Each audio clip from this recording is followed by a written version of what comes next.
সম্প্রতি একটি যৌথ বৈঠকে মুসলিম দেশগুলোর কড়া সমালোচনা করেন তুরস্কের প্রেসিডেন্ট রিসেপ তাইপ এরদোয়ান। তিনি বলেন, মুসলিম দেশগুলো ব্যর্থ। মূলত ওই বৈঠকে তিনি গাজায় চলমান গণহত্যা নিয়ে মুসলিম দেশগুলোর প্রতিক্রিয়ার অভাবের সমালোচনা করেন। তিনি মনে করেন, যখন কিছু পশ্চিমা দেশ ইসরায়েলকে পূর্ণ সমর্থন দিচ্ছে, তখন আরব দেশগুলোর ভূমিকা অসার।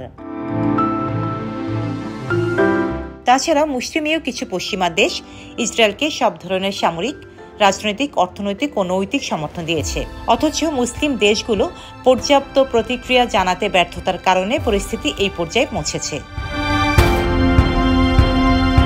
তিনি বলেন, ইসরায়েলের লক্ষ্য হল গাজায় বসতি স্থাপন করা, পূর্ব জেরুজালেম সহ পশ্চিম তীরে ফিলিস্তিনিদের উপস্থিতি দূর করা এবং শেষ পর্যন্ত এই অঞ্চলকে তাদের ভূখণ্ড হিসেবে সংযুক্ত করা। এই লক্ষ্যের দিকে ধীরে ধীরে এগোচ্ছে ইসরায়েল। আমাদের অবশ্যই এটি প্রতিরোধ করতে হবে।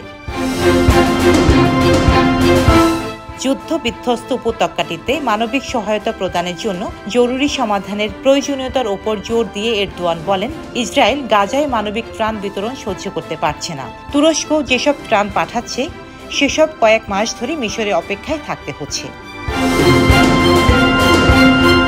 এরদোয়ানের তথ্য মতে, আঙ্কারা এ পর্যন্ত গাজায় ৮৪,০০০ টনেরও বেশি সাহায্য পাঠিয়েছে এবং নিষেধাজ্ঞা উঠে গেলে আরও অনেক কিছু পাঠাতে প্রস্তুত। মুসলিম দেশগুলোকেও এ কাজে এগিয়ে আসার আহ্বান জানান তিনি।